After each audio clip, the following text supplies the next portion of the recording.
ini kita buka dengan bersama-sama melafazkan basmalah. Bismillahirrahmanirrahim. Bismillahirrahmanirrahim.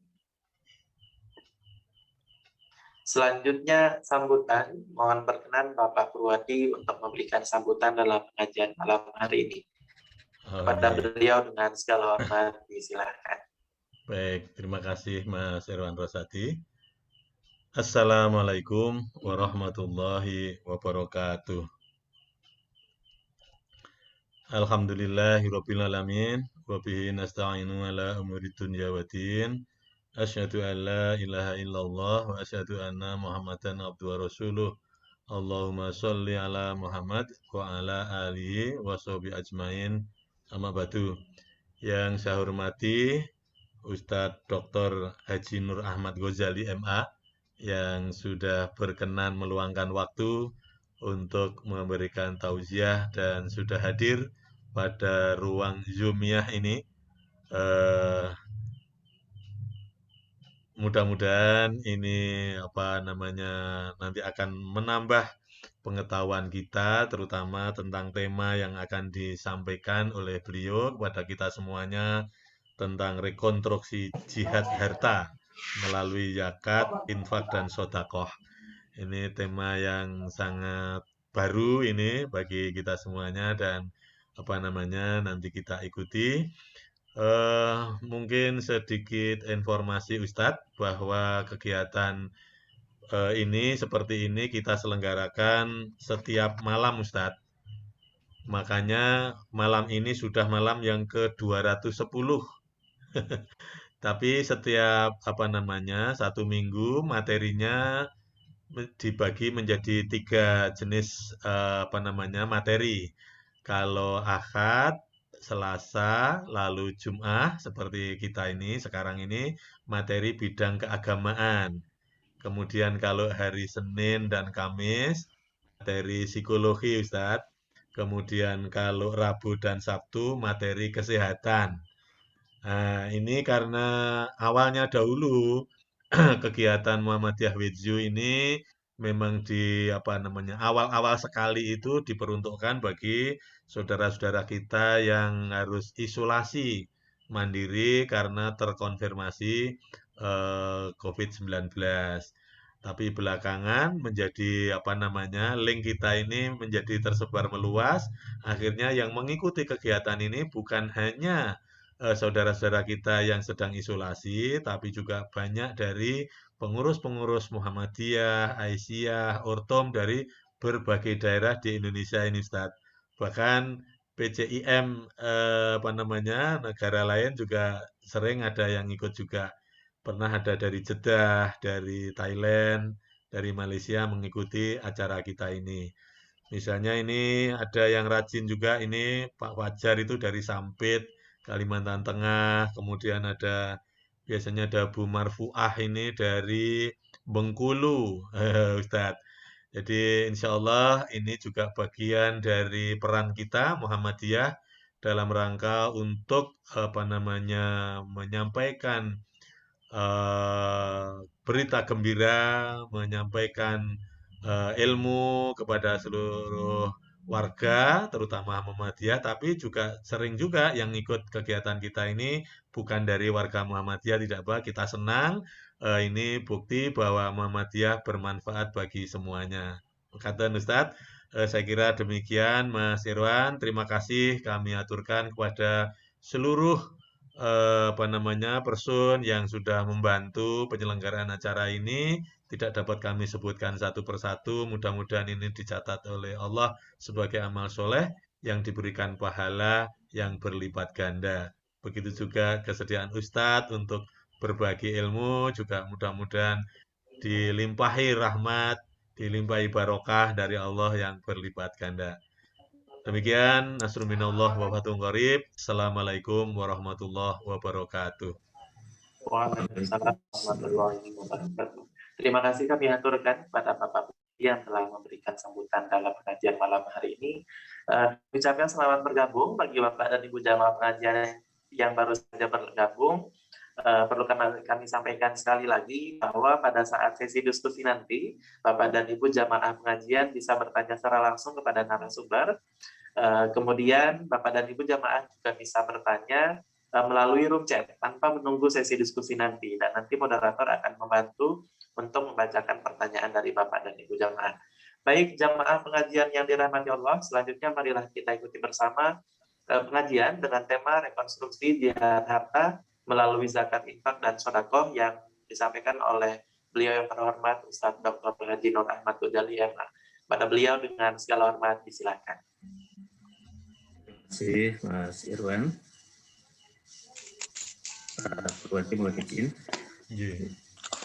Assalamualaikum warahmatullahi wabarakatuh. Waalaikumsalam. Alhamdulillahilladzi anzala as-sakinata fi qulubil mu'minin liyazdadu imanan ma'a imanihim. Asyhadu an la ilaha illallah al-malikul haqqul mubin. Asyhadu anna Muhammadan abduhu wa rasuluh shadiqul wa'dil amin. Allahumma sholli wa sallim wa barik ala nabiyyina Muhammadin wa ala alihi wa sahbihi ajma'in amma ba'du.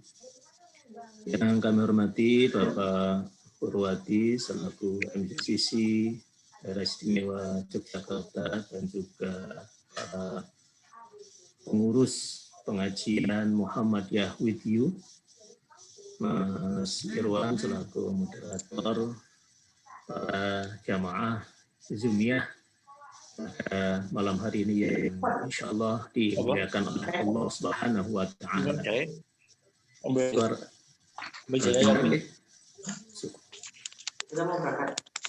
Alhamdulillah, kita bersyukur pada Allah malam hari ini saya pribadi bisa bersilaturahim dengan segenap para jamaah yang pada kesempatan hari ini hadir secara virtual untuk bersama-sama sharing ilmu, insya Allah fantashirul ulum ya, untuk menyebarkan ilmu yang kita dapat walau hanya mungkin satu ayat. Kita ketahui bersama di dalam Al-Quran surah Taubah ayat 41 ya. Infiru khifafa wa thiqala wa jahidu bi amwalikum wa anfusikum fi sabilillahi dzalikum khairul lakum in kuntum ta'lamun. Jadi surah At-Taubah ayat 41 ini mengisyaratkan, memberikan pedoman bagi kita bahwa angkatlah kamu baik dalam keadaan merasa ringan maupun berat, dan berjihadlah kamu dengan harta dan dirimu di jalan Allah, yang demikian itu adalah lebih baik bagimu jika kamu mengetahui. Nah, ayat ini menginspirasi saya pribadi untuk mengkaji bagaimana rekonstruksi makna jihad. Kadang seseorang memaknai jihad itu dengan peperangan. Jadi maksud rekonstruksi di sini adalah pembangunan kembali sebuah upaya bagaimana kita mengembalikan sesuatu pada makna yang dikehendaki.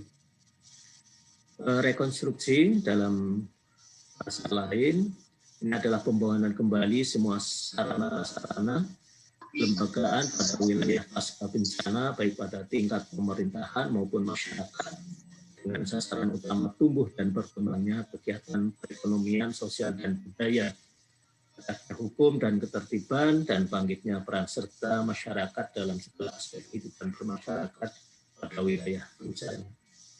Nah, memang ini kami sampaikan, tadi sudah mendapatkan penjelasan dari Bapak Purwati kalau dulu itu jamaah dari pengajian ini adalah para santri yang untuk istilahnya untuk isolasi di beberapa tempat, dan sekarang sudah menyebar untuk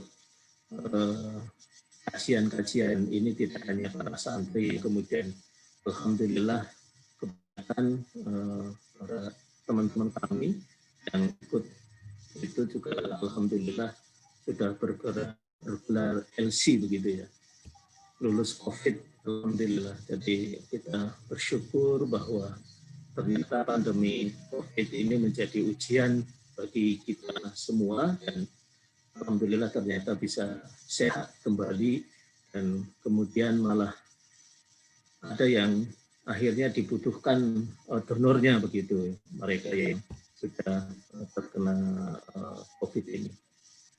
Kali lanjut Pak, terkait rekonstruksi harta ini, ya.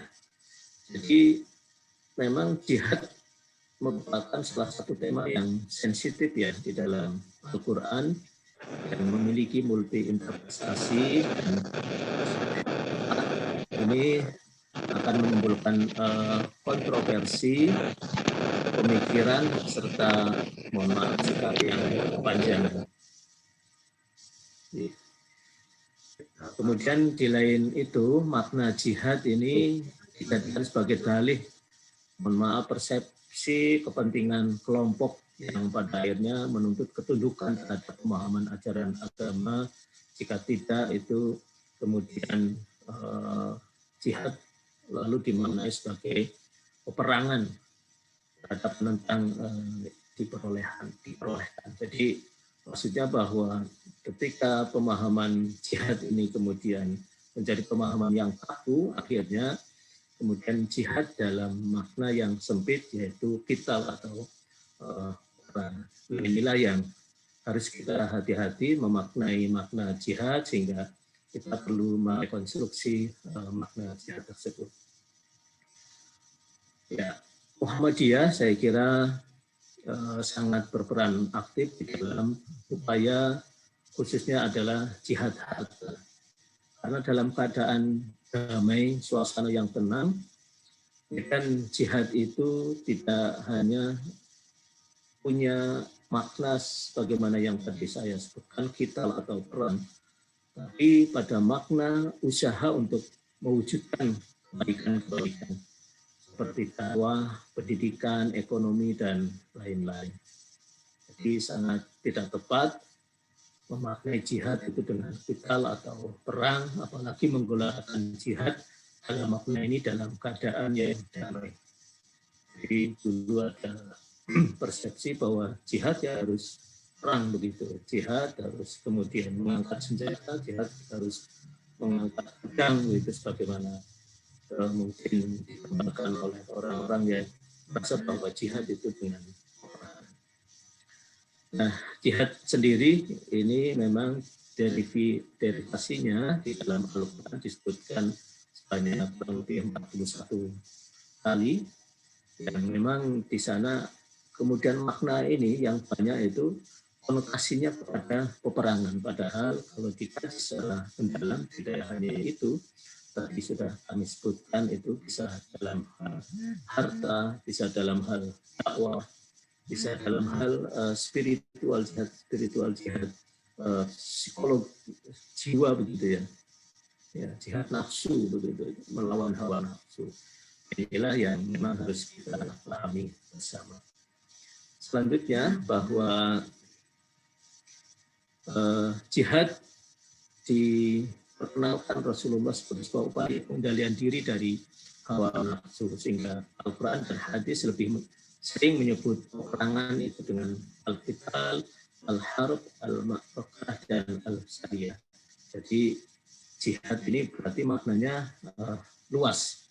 Maknanya luas, tidak hanya makna yang tadi menjadi sebuah upaya peperangan, kemudian memerangi musuh, memerangi orang-orang kafir begitu, tidak, tapi upaya yang sungguh-sungguh. Ya. Jadi makna jihad ini Muhammad Said Al-Asmawi, mantan Ketua Pengadilan Tinggi Kairo, menyoroti ayat-ayat jihad dalam kajian sejarah, bahwa ayat-ayat jihad jelas memiliki terkaitan dengan kondisi masyarakat saat itu. Jadi pada periode Makkah, ayat-ayat yang turun itu tentang jihad lebih memiliki makna spiritual daripada makna fisik. Memang secara Islam itu memberikan sebuah perjalanan histori bahwa ketika di Mekah itu adalah makna ayat-ayat tersebut adalah pada makna yang untuk pendalaman akidah, pendalaman akidah. Jadi itu pada makna spiritual daripada makna fisik. Ya. Next.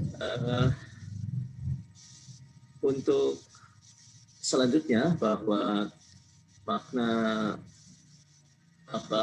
jihad ini kemudian kan berkembang. Jadi tidak hanya masalah spiritual, tapi kemudian di perkembangannya di Madinah itu sudah pada pembangunan fisik, bagaimana kemudian pembangunan di masa Madinah demikian berkembang begitu. Jadi disinilah nanti kemudian muncul sebagai jihad harta.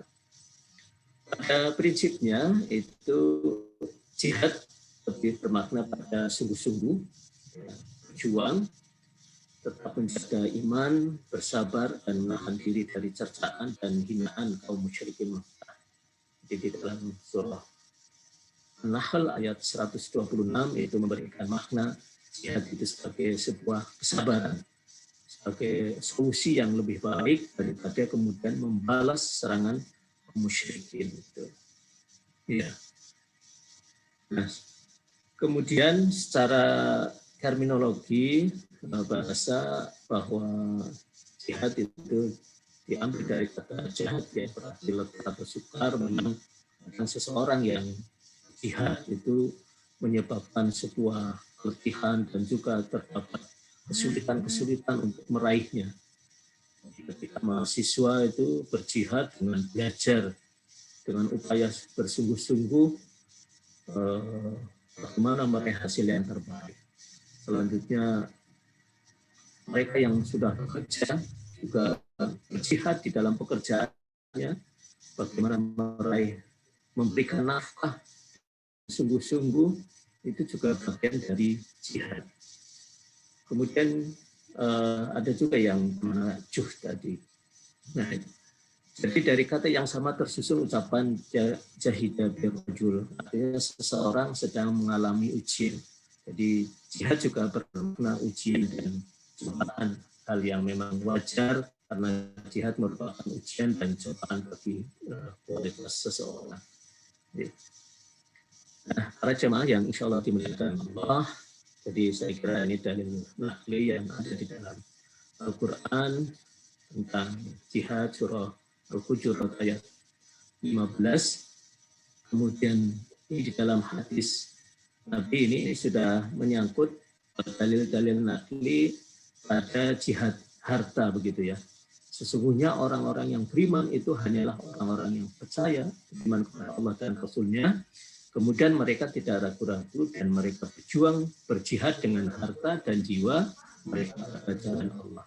Mereka itulah orang-orang yang benar. Nah, kemudian di dalam riwayat At-Tirmidzi, siapa yang menafkahkan harta di jalan Allah, maka dicatat baginya pahala sebanyak 700 kali lipat. Kemarin kebetulan di PKU Kota Gede, ini dalam beberapa bulan ini kita membebaskan ya istilahnya berniat itu membeli sebuah tanah yang sebenarnya tanahnya tidak terlalu luas ya, tapi harganya sudah tinggi, besar 2M dengan luasannya 245 meter. Nah, dari beberapa jamaah itu sudah mengkapling, istilahnya 1 meternya karena harganya 8,5 juta, kemudian berjihad untuk membeli dari tanah berupa tanah meteran tersebut. Ada yang separohnya, ada yang kemudian seperempatnya, ada yang bahkan 2 meter dan lain sebagainya. Ini saya kira banyak terjadi di lingkungan kita, masyarakat, baik itu Muhammadiyah ataupun pada jemaah yang lainnya. Jadi harta ini sudah mereka sangat istilahnya dituntunkan bahwa ketika seseorang berzakat, infak dan sedekah maka akan mendapatkan pahala yang berlipat, bahkan itu kemudian janji Allah itu dikembalikan pada balasan yang lebih banyak. Nah, ini di dalam surah At-Taubah ayat 34, hai orang-orang yang beriman, sesungguhnya sebagian besar dari orang-orang alim Yahudi dan Rohib Nasrani benar-benar memakan harta dengan jalan batil dan mereka menghalangi manusia dari jalan Allah. Seorang Muslim saya kira tidak seperti orang Yahudi dan orang-orang Nasrani. Kemudian ancaman bagi kita, mohon maaf, ketika kita dalam harta kita kemudian tidak kita keluarkan, maka di dalam ayat berikutnya ini surah At-Taubah ayat 35, dan orang-orang yang menyimpan emas dan perak dan tidak menafkahkannya pada jalan Allah, maka beritahukan kepada mereka bahwa mereka akan mendapat siksa yang pedih pada hari dipanaskan emas perak itu dalam neraka Jahannam. Lalu dibakar dengannya itu dahi mereka, lambung dan punggung mereka ini punggung. Lalu dikatakan kepada mereka, inilah harta bendamu yang kamu simpan untuk dirimu sendiri, maka rasakanlah sekarang akibat dari apa yang kamu simpan itu. Jadi kenapa di dalam ayat itu menunjuk bahwa yang dibakar itu adalah dahinya, kemudian lambungnya, kemudian punggungnya, begitu. Jadi ini di dalam sebuah hadis digambarkan bahwa kenapa dahi? Karena ketika ada orang yang meminta-minta, ketika ada, mohon maaf mungkin yang ketika ada seseorang yang mengajukan proposal, ketika ada seseorang yang mungkin mengamen dan lain sebagainya yang memang itu perlu dibantu, ketika kita kemudian tidak menyampaikan hartanya, itu dahi kita berkenyit, mengernyitkan dahi, bahwa kita kaget atau kita tidak senang dengan orang yang meminta tersebut, sehingga dahinya itu memberi respon yang tidak baik. Demikian juga ketika lambung itu bahwa melambangkan itu sebagai sebuah memproduksi makanan, bahwa harta itu hanya kemudian dimakan olehnya saja tanpa kemudian dikeluarkan kepada orang lain. Jadi untuk lambungnya sendiri, tidak kepada orang lain. Kemudian kenapa yang dibakar punggungnya? Ketika seseorang datang ke rumah kita, ketika seseorang mungkin menghampiri kita, kita kemudian membelakangi punggungnya karena tidak merasa nyaman, karena kita tidak memberikan respon terhadap apa yang mereka lakukan untuk meminta-minta, sehingga kemudian kita istilahnya memunggungi, membelakangi dengan punggungnya. Nah, itulah ancaman Allah di dalam surah At-Taubah ayat 35, yang dibakar adalah dahi mereka, lambung dan punggung mereka. Inilah harta bendamu yang kamu simpan untuk dirimu sendiri, maka rasakanlah sekarang akibat dari apa yang kamu simpan itu. Ancaman ini. Selanjutnya, kita alhamdulillah di Muhammadiyah sudah ada Lasismu, lembaga amil zakat, infak dan sedekah Muhammadiyah. Jadi kita bersyukur bahwa di Indonesia, khususnya warga Muhammadiyah, sudah memiliki sebuah lembaga tersendiri, yaitu namanya Lasismu. Karena lembaga yang dibentuk oleh pemerintah adalah Basnas, kemudian Ormas itu bisa membuat lembaga tersendiri yang kemudian disahkan, disahkan lembaga ini dan kemudian mendapatkan izin resmi untuk mengambil harta orang lain atau menerima harta orang lain. Alhamdulillah ya. Jadi ini saya lebih mengingatkan saja ini bahwa ketika zakat itu makna lughawinya, makna bahasanya tumbuh, berkembang, dan berkah. Jadi kadang seseorang ketika berzakat itu ada makna yang mensucikan saja. Ini saya mengingatkan bahwa zakat itu tidak hanya mensucikan. Kalau makna mensucikan atau membersihkan itu makna pasif. Karena kalau kita mencuci gitu ya, mencuci baju, mencuci peralatan, ketika dicuci ya sudah barangnya itu saja menjadi bersih. Baju itu baju 5 dicuci ya 5 menjadi bersih saja. Itu sebenarnya makna yang pasif. Tapi sesungguhnya bahwa zakat itu lebih bermakna yang dinamis, yaitu tumbuh, berkembang, dan barokah. Bahwa ketika kita mengeluarkan harta kita, zakat kita dengan yang sudah ada hitungannya, maka zakat yang kita keluarkan itu justru akan bertumbuh, akan berkembang, kemudian berkah itu bertambah, gitu ya, bertambah. Tambahnya kebaikan. Nah, disinilah mungkin persepsi umat Islam sering itu pada makna zakat pada mensucikan saja, kita pada tumbuh, berkembang, dan berkah. Jadi ketika kami, mohon maaf saya pribadi menjadi ketua BPH awal di PKU D dan sampai sekarang, itu saya juga kadang kaget ya ketika mungkin dokter kita, mohon maaf, itu menerima jasa medis itu. Nah, jasa medis itu ternyata ya mohon maaf jumlahnya lumayan besar. Itu lebih istilahnya dengan PNS ataupun ASN itu lebih lah dokter kita itu. Nah, di dalam peraturan zakat itu kalau itu menjadi zakat progresi, maka dipotonglah 2,5%.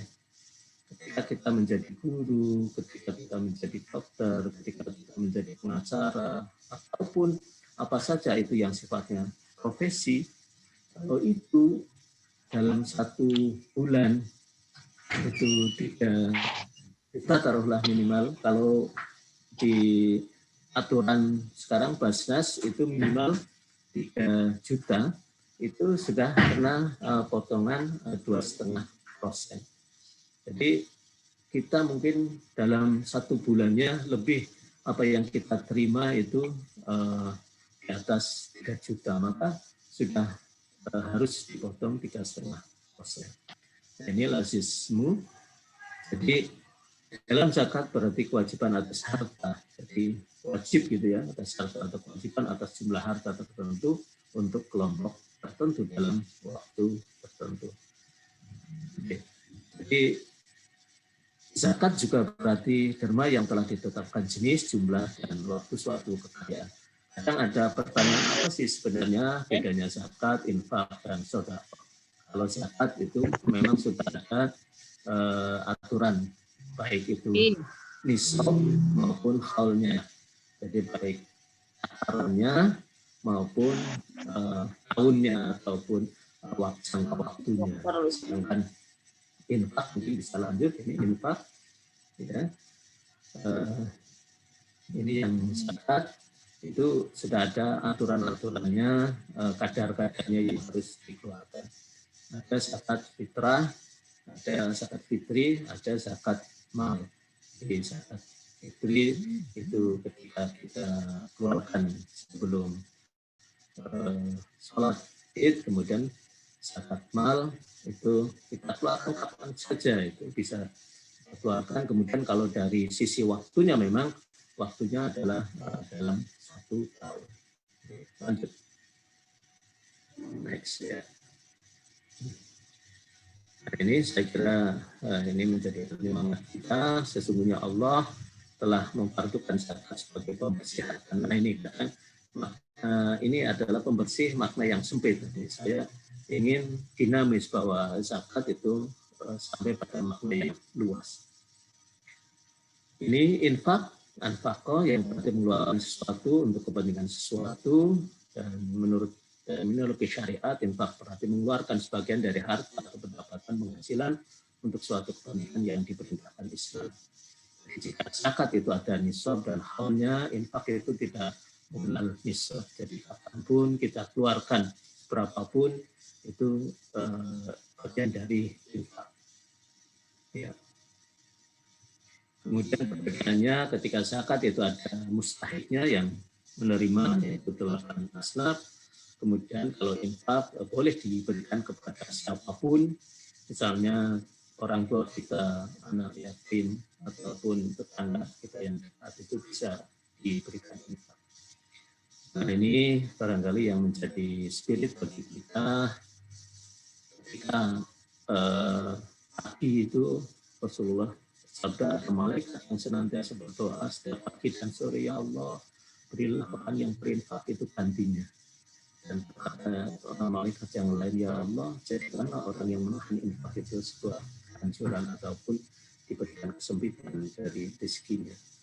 Jadi ada orang yang memaknai ini, kemudian mohon maaf, itu tiap pagi saat sholat subuh itu sangu harta, sangu infak. Kalau mau ke masjid itu sangu masjid. Kalau umpamanya tidak dimasukkan di masjid di masa pandemi, ya mungkin tetangga itu di waktu pagi kemudian berinfak. Bisa saja infak itu tidak berupa uang. Ada yang berupa mungkin sembako, itu mungkin keperluan rumah tangga, keperluan sehari-hari, itu bisa diinfakkan. Dan itu luar biasa kembalinya kepada kita. Itu adalah bagian dari infak. Ini hanya spirit saja bahwa kita baiknya memang menghitung harta kita melalui zakat, infak, dan sedekah. Kalau sedekah ini adalah berarti benar makna bahasanya. Kemudian orang yang bersedekah itu orang yang benar pengakuan keimanannya. Jadi makna sedekah ini menetapkan mereka sesuatu pada sesuatu sifatnya sukarela dan tidak terikat syarat-syarat tertentu. Dalam poinnya mengenai jumlah, waktu, dan kadarnya atau pemberian sukarela yang dilakukan oleh seseorang kepada orang lain. Bedanya dengan infak, kalau sedekah itu tidak saja bersifat material, jadi tidak hanya bersifat material, tetapi juga dapat berupa jasa yang bermanfaat bagi orang lain. Bahwa senyum, tabassumu fi wajhi akhika sedekah, bahwa ketika kita senyum kepada teman kita, kepada saudara kita, itu adalah bagian dari sedekah, bukan infak. Kalau infak itu tadi yang berupa material. Nah, jika tidak mampu bersedekah dengan harta, maka membaca tasbih, takbir, tahmid, tahlil, berhubungan suami sama istri itu juga sedekah, atau melakukan kegiatan amar ma'ruf nahi munkar itu adalah bagian dari sedekah. Kemudian dalam hadis yang lain, setiap tasbih adalah sedekah, setiap takbir sedekah, setiap tahmid sedekah, setiap amar ma'ruf nahi munkar itu adalah sedekah. Kemudian menyalurkan syawal kepada istri adalah bagian dari sedekah. Ya. Jadi mengingat kita bahwa termasuk menyingkirkan duri di jalan itu juga bagian dari sedekah. Iya. Next ya. Benar, Pak. Nah ini saya kira 8 asnaf untuk penerima zakat. Yaitu sesungguhnya zakat itu innamas shadaqatu lil fuqara wal masakin. Sesungguhnya zakat itu hanyalah untuk orang-orang fakir, orang-orang miskin, pengurus-pengurus zakat, wal amilin, para mu'allaf yang dibujuk hatinya, kemudian untuk memerdekakan budak, orang-orang yang berhutang, untuk jalan Allah dan untuk mereka yang sedang dalam perjalanan sebagai suatu apa yang diwajibkan Allah, dan Allah Maha Mengetahui lagi Maha Bijaksana. Jadi ada 8 asnaf atau kelompok yang menerima zakat. Gitu. Oke. Lanjut. Ini saya kira masih sama bahwa di sini untuk asnaf itu termasuk orang yang berhutang karena untuk kepentingan yang bukan maksiat dan tidak sanggup membayarnya, ataupun orang yang berhutang untuk memelihara persatuan umat Islam, kita hutangnya itu dengan zakat, walaupun ia mampu membayarnya. Jadi itu bisa bagian dari pembagian zakat. Kemudian sabilillah untuk keperluan pertahanan Islam dan kaum muslimin. Kemudian di antara mufassirin ada yang berpendapat bahwa fisabilillah itu mencakup juga kepentingan umum, itu mendirikan sekolah, mendirikan rumah sakit, itu bagian dari fisabilillah. Kemudian musafir, orang yang sedang dalam perjalanan yang bukan maksiat, yang mengalami kesengsaraan di dalam perjalanannya. Inilah bagaimana makna zakat, kemudian bagaimana pentasyarufannya itu pada 8 kelompok. Kadang dipahami ketika berzakat itu pada waktu Ramadan, bahwa zakat fitrah pada waktu Ramadan. Tapi untuk zakat mal apapun waktunya tidak terbatas, kapanpun bisa dikeluarkan zakat mal tersebut dengan tadi 1 tahun, dan juga ada batasan adanya haulnya. Nah, ini ancaman tadi yang kita mohon maaf ketika menahan hartanya dari emas dan perak namun tidak mengeluarkan zakat, itu akan memberikan siksaan yang pedih di seperti tadi sudah saya sebutkan di dalam surah At-Taubah ayat 34-35 itu yang dibakar dahinya, punggung, kemudian lambungnya. Inilah ancaman berat bagi orang yang tidak mengeluarkan zakat, infak, dan sedekah. Oke, lanjut. Oke, sama saja ancaman dari surat yang tadi sudah saya sebutkan, surah At-Taubah ayat 34 dan 35. Lanjut. Ini surah Ali Imran ayat 180. Ini juga memberikan semacam warning bagi kita. Kali-kali janganlah orang-orang yang bakhil dengan harta yang Allah berikan kepada mereka dari karunia-Nya menyangka bahwa kebakhilan itu baik bagi mereka. Sebenarnya kebakhilan itu adalah buruk bagi mereka. Harta yang mereka bakhilkan itu akan dikalungkan kelak di lehernya di hari kiamat, dan kepunyaan Allah lah segala warisan yang ada di langit dan di bumi, dan Allah mengetahui apa yang kamu kerjakan. Luar biasa kalau di Muhammadiyah ya, kalau saya pernah kebetulan di dalam disertasi kami itu masalah filantropi, tapi tidak zakat, tapi wakaf. Di Muhammadiyah itu luar biasa, kaum muslimin, warga Muhammadiyah itu mewakafkan, berinfak dan sedekah, itu semangatnya luar biasa. Mungkin permasalahan itu tidak ada yang seperti Muhammadiyah di dalam membangun sebuah charity kedermawanan, ini menjadi sangat kental di Muhammadiyah. Dan ini saya kira juga mewarisi pendiri Muhammadiyah, Haji Ahmad Dahlan, bagaimana ketika membangun pendidikan, ketika ada guru-guru yang belum bisa dibayar, itu kemudian mengumpulkan harta-harta, ya, kemudian juga mengajak orang lain untuk kemudian menginfakkan hartanya. Ini luar biasa. Apalagi dalam filantropi wakaf.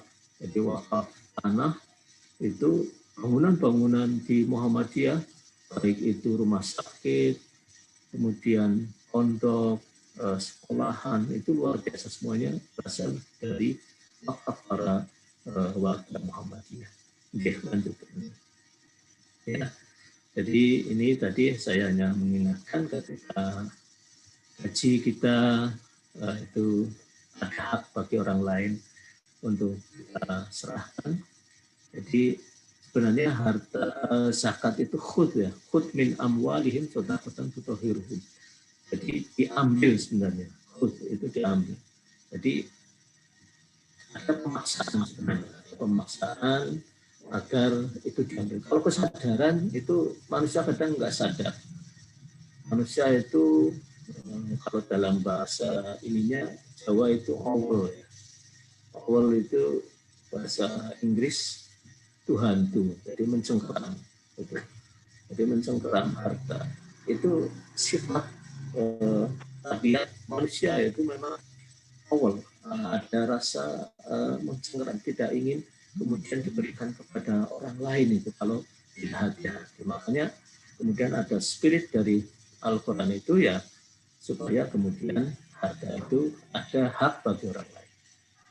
Gitu. Jadi lanjut saja ini. Jadi pada intinya sebenarnya bahwa apa yang kita keluarkan itu sebenarnya tidak berkurang. Apa yang kita infakkan, kita sedekahkan, kita zakatkan itu tidak berkurang. Manakala Aisyah itu berada di rumah bersama Rasulullah dan ada seseorang yang meminta sesuatu pada Rasulullah. Kemudian Rasulullah tanya kepada Aisyah, ada apa yang kita punya gitu. Tinggal itu sedikit. Nah, ketika itu bukan sedikit. Rasulullah kemudian menegur Aisyah, itu bukan sedikit, itu akan menjadi banyak. Maka berikanlah kepada yang membutuhkan. Nah, itulah bahwa sedekah itu akan lipat gandakan kita, akan menjadi kaya ketika seseorang itu bersedekah, berinfak, akan lebih kemudian bertambah rezekinya. Jadi ini ayat-ayat yang memang kita dianjurkan untuk bersedekah, ambil zakat dan sebagian harta mereka dengan zakat itu untuk membersihkan, mensucikan, dan mereka mendoakan untuk mereka sehingga kamu menjadi ketentraman jiwa bagi mereka. Dan Allah Maha mendengar lagi Maha mengetahui. Oke, saya kira itu Bapak-bapak lanjut saja. Ya, alhamdulillah kita sudah punya lazismu, maka mari kita bersama-sama mungkin membesarkan lazismu kita yang ada di pimpinan daerah masing-masing, di kabupaten, kota, kemudian nanti di tingkat di tingkat cabang ada antar layanannya, itu kemudian di sekolah juga. Nah, yang menjadi PR bagi kita ini adalah masalah wakaf tunai yang kemarin sudah di launching oleh Presiden dan juga sudah diseminarkan juga di Basismu Pusat. Bagaimana wakaf tunai ini menjadi upaya Muhammadiyah. Ya, sebenarnya wakaf tunai itu hampir sama dengan dana abadi begitu ya dulu yang dikenal dengan dana abadi. Jadi wakaf tunai itu hartanya itu tetap, kemudian yang dimanfaatkan itu adalah bagi hasilnya. Inilah yang mungkin perlu dikatakan oleh Muhammadiyah. Jadi perlu dilakukan kembali adanya upaya wakaf tunai. Coba kami menghitung kemarin dengan banyak anak-anak kita di sekolah Muhammadiyah itu kan di pimpinan daerah Muhammadiyah itu ada 60 sekolah. 60 sekolah itu memiliki sekitar 23.000 kalau nggak salah, 23.000 siswa. Nah itu kalau siswanya saja mungkin berwakaf, ya, jadi wakaf 10.000 itu tinggal kalikan 23.000 kali 10.000. Belum orang tuanya, umpamanya orang tuanya berwakaf 100.000 begitu. Itu sudah jumlah yang sangat besar potensinya. Jadi kita alhamdulillah sudah punya Lasismu. Ini memang di Lasismu ada pemberdayaan ekonomi produktif, kemudian juga pengembangan pemberdayaan pertanian dan peternakan, kemudian pengembangan juga di pendidikan. Nah ini yang barangkali mohon maaf persepsi umat Islam kadang ketika zakat itu hanya pada makna yang kemudian habis selesai, padahal bisa kemudian dimanfaatkan pada pemberdayaan. Jadi kita itu lebih senang kadang memberi makan gitu ya, memberi ini daripada memberi beasiswa. Nah itu sebenarnya harus dirubah. Sebenarnya yang konsumtif itu akan habis. Ya memang perlu, yang konsumtif itu perlu bagi mereka yang betul-betul dibantu. Namun ada mereka yang memang perlu dibantu dalam hal pendidikan, dibantu dalam hal modal usaha, dibantu dalam tanah dia mungkin memerlukan modal, itu memang harus dibantu. Ya. Jadi, saya kira itu Bapak-bapak, ibu-ibu, para jamaah yang hadir melalui virtual ini terkait bagaimana rekonstruksi jihad, apa yang mana jihad ini menjadi penting. Jadi tidak hanya persepsinya jihad pada jiwa, tapi justru jihad harta yang harus kita utamakan juga. Dan insya Allah kita akan habis harta kita apabila disedekahkan, diinfakkan, diwakafkan gitu. Justru insya Allah harta itu akan berlipat. Dan demikian mudah-mudahan yang sedikit ini bermanfaat. Apabila mungkin ada hal-hal yang perlu dikonfirmasi ataupun memang ada pertanyaan, kalau memang bisa dijawab akan kami jawab. Terima kasih, kami kembalikan Mas moderator, Mas Irwan. Kami kembalikan ya Mas Irwan, monggo Mas Irwan. Baik, terima kasih kami aturkan pada Ustaz Dr. Haji Nur Ahmad Ghazali yang telah memberikan pengajian malam hari ini. Mohon maaf Bapak dan Ibu jamaah, perlu kami informasikan lagi. Sekarang kita sudah berada pada sesi diskusi. Bapak dan Ibu jamaah bisa bertanya secara langsung, yaitu dengan cara mengaktifkan suara atau mengaktifkan kembali dengan mode unmute, sehingga Bapak dan Ibu bisa terkoneksi ke dalam Zoom lagi. Monggo Bapak dan Ibu. Saya sambil melihat di room chat. Mohon kita untuk membacakan pertanyaan dari room chat. Ini ada pertanyaan.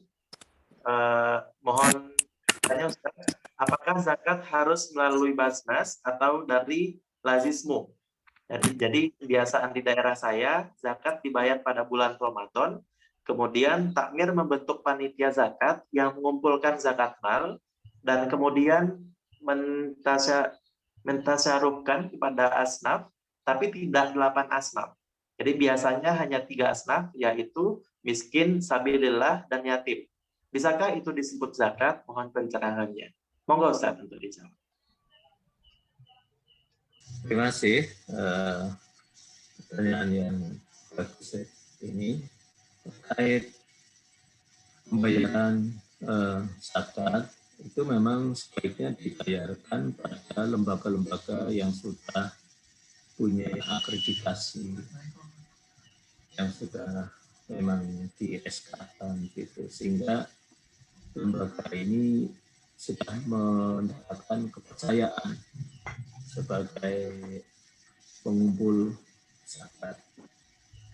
Ada dua kategori. Kalau lembaga yang dibentuk pemerintah itu adalah Basnas yang sampai kabupaten, kedua ada Basnas pusat, itu ketuanya Pak Bambang kalau dulu, Bambang dari Basnas pusat, kemudian wilayah sampai Basnas kabupaten kota. Nah, di kecamatan, kemudian di lembaga-lembaga itu namanya UPZ, unit pengumpul zakat. Kalau sesuai undang-undang zakat, itu sebenarnya unit pengumpul zakat itu tidak memiliki kewenangan untuk mendistribusikan.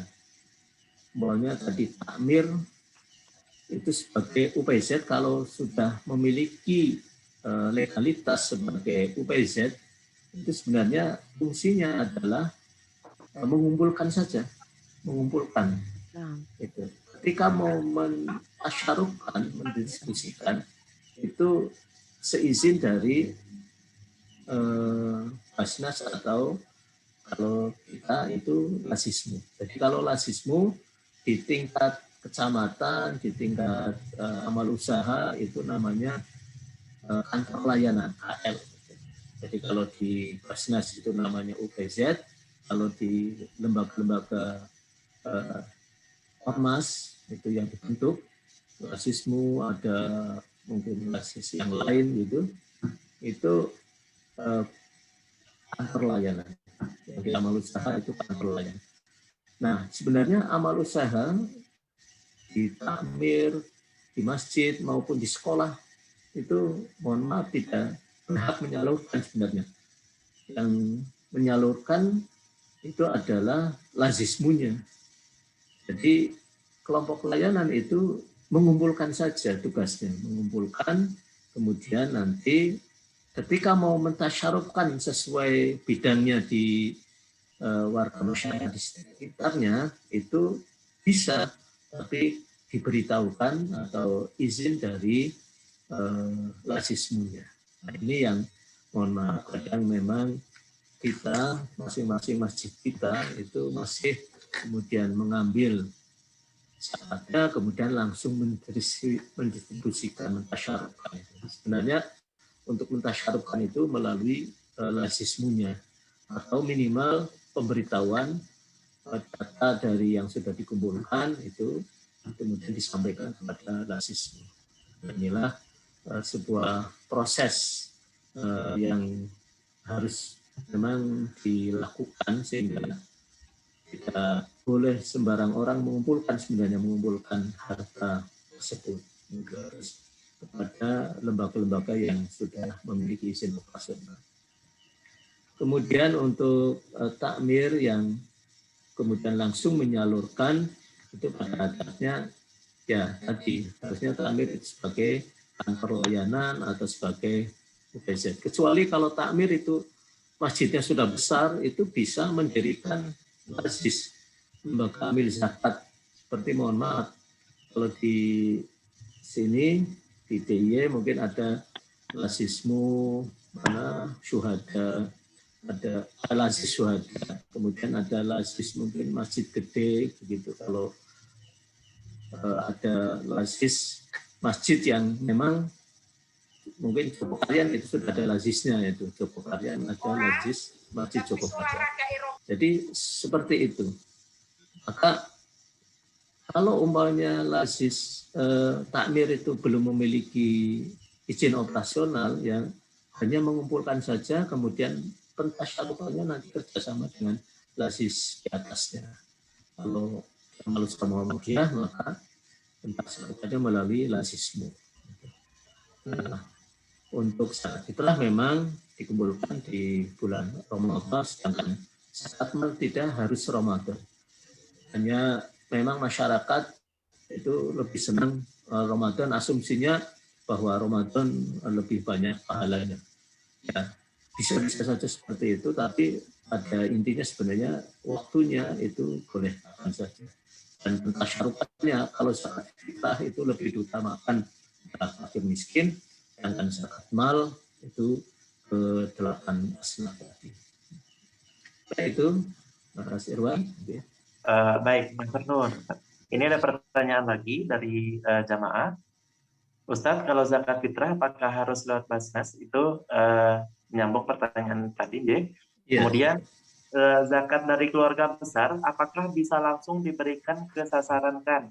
Ke sasaran. Jadi maksudnya ini zakat keluarga besar ini apakah langsung bisa disalurkan pada orang yang berhak untuk menerima? Gitu, Ustaz.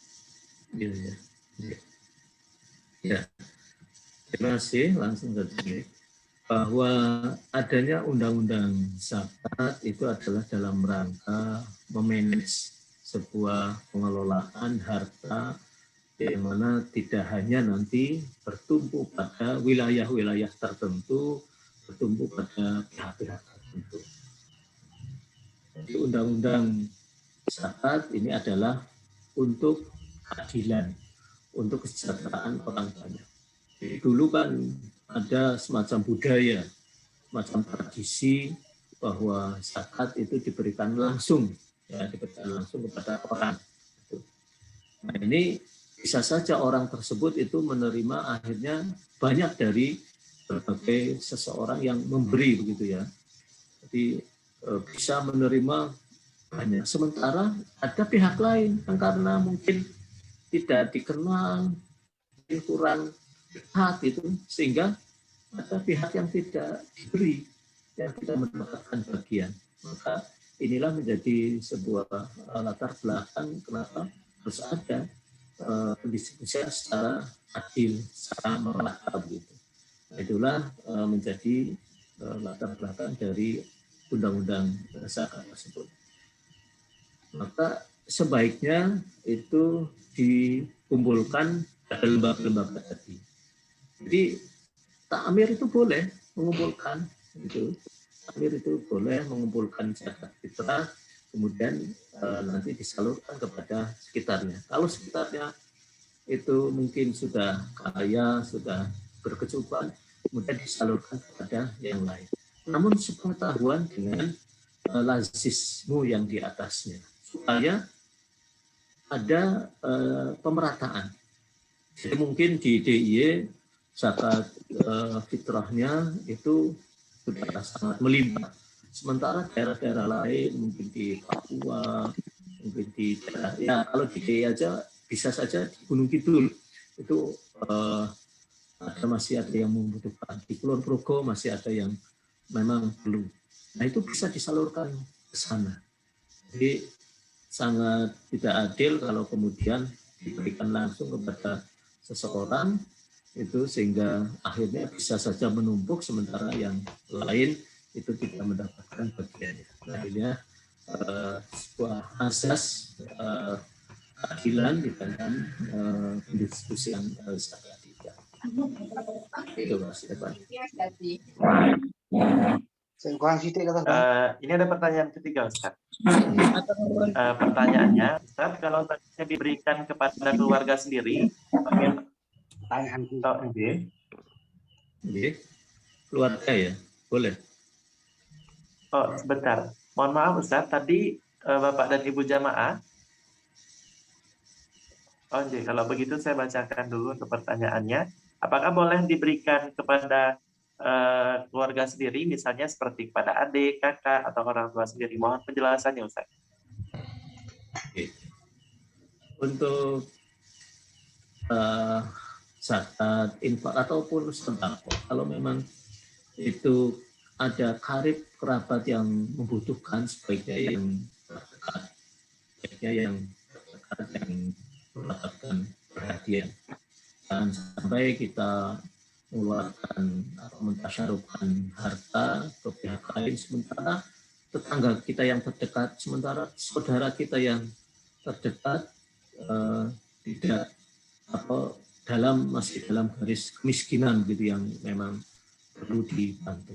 Jadi sebaiknya itu yang terdekat dulu, itu keluarganya ataupun saudara-saudaranya, kemudian tetangga yang ada di sekitarnya, itu yang diperhatikan sehingga nanti akan merata rasionya ya, di dalam pendistribusiannya itu akan merata. Namun demikian memang perlu ada pendataan. Jadi sebuah syarat sebenarnya untuk menjadikan sebagai lembaga amil zakat itu harus ada muzaki, kemudian juga harus ada data mustahik yang akan diberi, itu harus ada datanya sehingga itu akan jelas kemana pendistribusian dari harta yang sudah dikumpulkan tersebut. Tidak mengapa bahwa harta yang kita sedekahkan, yang kita infakkan, yang kita sedekahkan itu kemudian diberikan kepada yang lebih dahulu. Kemudian baru melebar pada wilayah yang membutuhkan. Itu masih keluar. Baik, terima kasih Ustaz. Bagi Bapak dan Ibu jamaah yang ingin bertanya secara langsung, monggo kami persilahkan Bapak dan Ibu jamaah untuk meng-unmute terlebih dahulu. Tadi kita di room chat sudah ada 3 pertanyaan. Dan sekarang kami berikan kesempatan bagi Bapak dan Ibu jamaah yang ingin bertanya langsung kepada penceramah malam hari ini.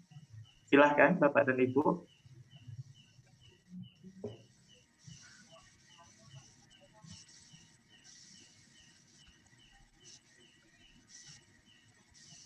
Mungkin sebagai tambahan bahwa terkait zakat mal ya.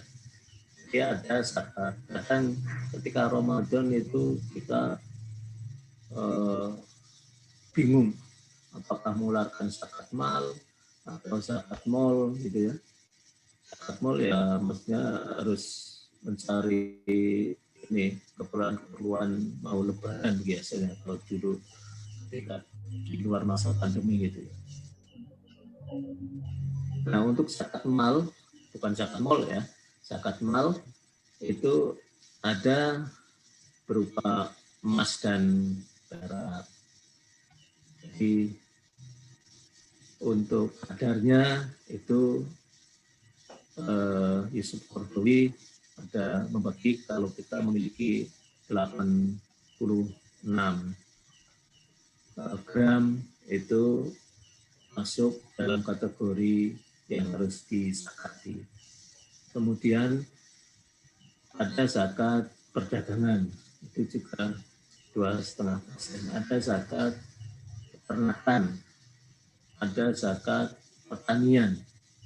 Nah, kemudian juga ada zakat profesi. Nah, ini kalau zakat profesi ini merupakan ijtihad ya, merupakan ijtihad sama dengan seorang yang berdagang, sama dengan seseorang yang kemudian mengumpulkan ini harta dari jasa yang dia keluarkan gitu. Tadi saya sudah menyampaikan ada peraturan wali kota, ada peraturan bupati itu sudah menentukan jadi berapa yang harus disakati. Jadi umpamanya 3 juta, tadi 2,5%. Jadi kalau 1 juta itu 2,5%-nya, gitu ya, 25.000. Kemudian kalau 3 juta berarti 75.000. Ketika 1 bulan kita sudah dipotong gajinya 3 juta, maka dipotong 75.000 untuk zakat. Gajinya 4 juta, maka dipotong 100.000. Nah inilah yang mungkin kesadaran umat Islam sebenarnya kan potensinya sangat tinggi itu. Potensi zakat kita itu kalau tidak keliru 271 triliun. Nah ternyata di tahun 2019 kalau tidak keliru itu baru tersimpan, baru zakat itu bisa dikumpulkan itu 2,7 triliun. Itu berarti baru 1%-nya ya. Dari potensi 271 triliun potensi zakatnya, tapi ternyata baru 2,7 triliun. Nah inilah yang harus kemudian dipacu bagaimana kesadaran umat itu untuk berzakat. Karena memang kalau sebenarnya kalau zakat itu baiknya dipaksa. Saya dulu pernah sebagai Ketua Forum Zakat Daerah Istimewa Jakarta pernah mengusulkan bagi mereka yang kaya dan mampu untuk berzakat, tidak memiliki tanggungan yang besar begitu ya, dan betul-betul mampu, maka harus dipotong secara langsung. Ya seperti pajak. Jadi kalau di Malaysia itu ketika seseorang membayar zakat itu sudah tidak membayar pajak. Jadi pajak itu mengurangi zakat, jadi sudah jadi satu. Kalau di kita kan pajaknya mengurangi pajak penghasilan saja. Mulanya rumah itu ada NJOP-nya, ada pajaknya itu. Nah, kalau di Malaysia kalau sudah membayar pajak itu tidak, kemudian tidak membayar zakat, atau sebaliknya ketika sudah membayar zakat karena kesadarannya tinggi di dalam berzakat itu membayarnya zakat, kemudian pajaknya sudah dihitungkan dikurangkan begitu. Kalau kita di Indonesia masih hanya mengurangi pajak penghasilan, padahal pajak penghasilan kan sedikit itu. PPN pajak penghasilan. Nah itu memang perlu ada upaya perubahan mungkin regulasi. Banyak para artis yang saya kira belum berzakat, banyak itu. Para pejabat tinggi yang gajinya itu luar biasa dalam 1 bulan sampai 100 juta, 50 juta itu belum dipotong zakatnya, belum kemudian sadar untuk zakatnya itu disampaikan kepada lembaga-lembaga. Banyak itu orang-orang yang memiliki harta tapi belum memiliki kesadaran untuk berzakat. Termasuk sebenarnya harta temuan.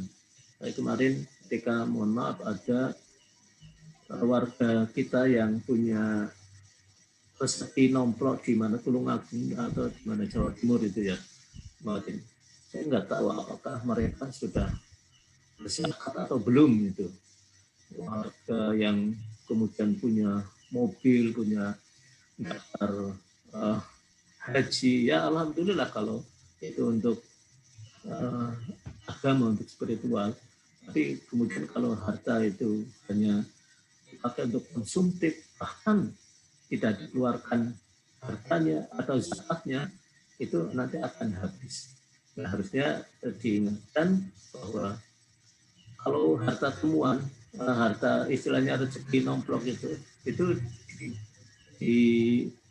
dikiaskan sebagai harta temuan. Kalau harta temuan, lokotah itu masuk 20% zakatnya. Itu seperti seseorang yang mendapatkan hadiah maunya.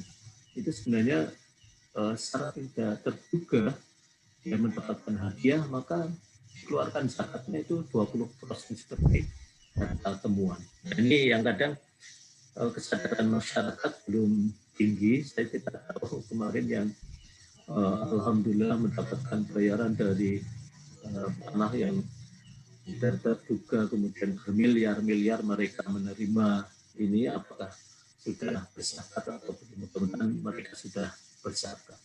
Nanti kalau kita berzakat biasanya mohon maaf itu ada peringatan dari Allah Subhanahu wa taala.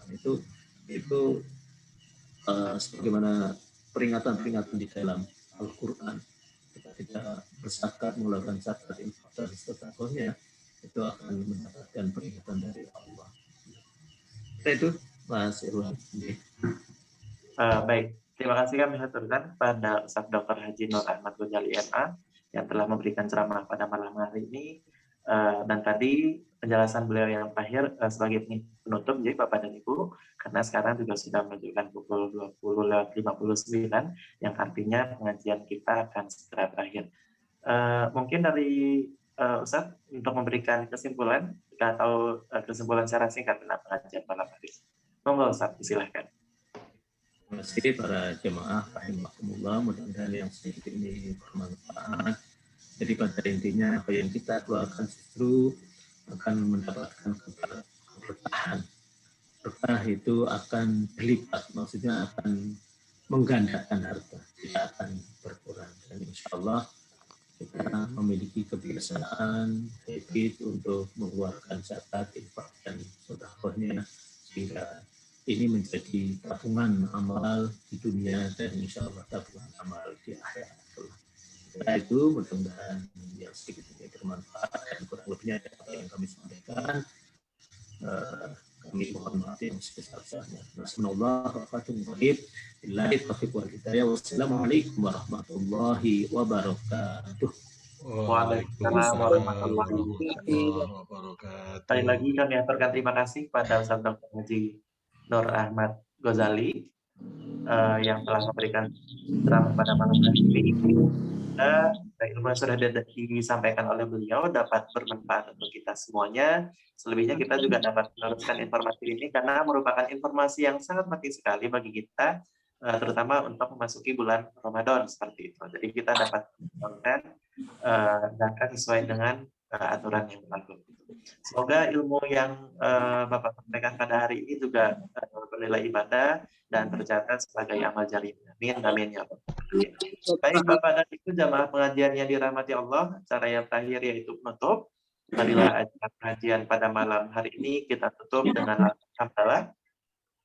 Alhamdulillah. Terima kasih banyak atas segala perhatian. Mohon maaf atas segala kesalahan. Nasrullah wa fathun qarib wa basyiril mu'minin fastabiqul khairat. Wassalamualaikum warahmatullahi wabarakatuh. Waalaikumsalam warahmatullahi wabarakatuh.